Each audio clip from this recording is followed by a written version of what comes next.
When Linda and Bob Scarth go on a date, it's likely they have a lot of camera gear in tow. They've been taking pictures together as long as they've been married.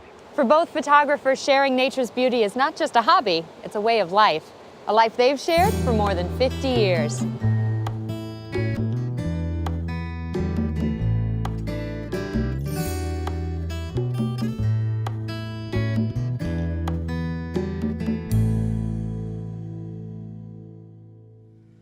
Bob and Linda Scarth can tell you a lot about the flora and fauna found between the Missouri and Mississippi rivers. That's because they spend a lot of time outdoors photographing the state's natural wonders.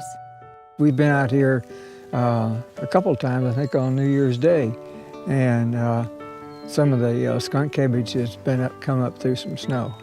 And we may come out here half a dozen times a year, come out for the skunk cabbage. Then later on for the marsh marigolds, and then also for the red trilliums. And spring beauty and hepatica and all of the spring flowers. But we photograph year-round. There's usually something interesting. Linda's father was a photographer, and she developed an interest in photography at an early age. Bob began taking photographs for classes he taught in animal science. Together, they've been making beautiful pictures for over 50 years, or as long as they've been married. A lot of my early photography when we traveled was landscape. I tended to do more landscapes than anything else, and I was a flower spotter for Linda. And then it turns out now that I do as much close-up work and algae and fungus and flowers as Linda does. He does more birds than I do. I'm getting back to doing more landscapes again, so I'm seeing the world. I used to say I saw the world through a 100mm macro lens because that's how I framed the world, but I try to expand myself from that. In 2009, 80 photographs that Linda and Bob had taken over the years were published in a book titled Deep Nature: Photographs from Iowa. The pictures that they selected to include in the book are a close-up look at some of the small wonders found in Iowa's woodlands, wetlands, and prairies. My favorite image is the hoverfly on the fringed gentian. And the nice thing about that is the hoverfly wings picked up some of the colors of the fringed gentian. I think my second favorite is probably the little zebra spider. Most spiders don't have very good vision, but jumping spiders do have very good vision. And he saw my lens, and he saw that, and that was the biggest eye he had ever seen. And he sat there and he looked at me like this. And that was fun to do. I enjoyed that.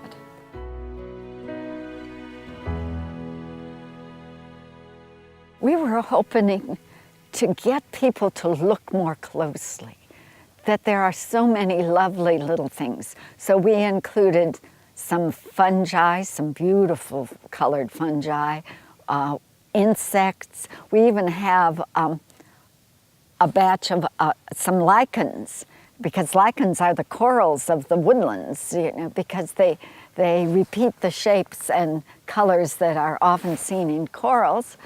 And people just don't notice these things. And we live in such a beautiful world if you just take time to look. Linda and Bob together have 4 cameras. All of them are the same, except they've mounted different types of lenses on each camera. It allows them to simply trade cameras instead of having to change lenses in the field.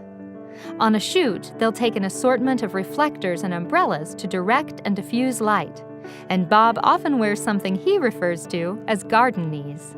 Those garden knees are one of my most useful pieces of equipment, because most things look better if you can photograph them at their level. So getting as low as you can.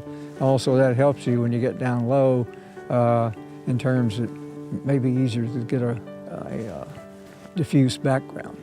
If you're looking straight down or pretty well angled down on things, they normally don't look as nice.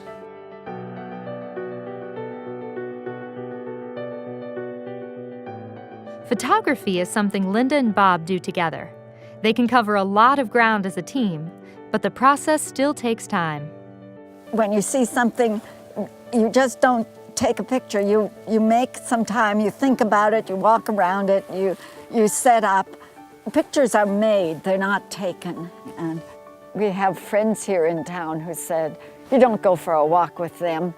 You start out, they stop to photograph something, and you come back 2 hours later and they haven't moved 5 feet. Well, more than 5 feet normally, but Well done. we go at our own pace. It's a wonderful thing to be able to share what you love to do with someone you love. And it's rewarding to be able to make a difference in the lives of people and the world you live in by sharing that love with others. We're each other's best friend, and this is something we can do together. And nature is so special, and we need to show the world how special it is.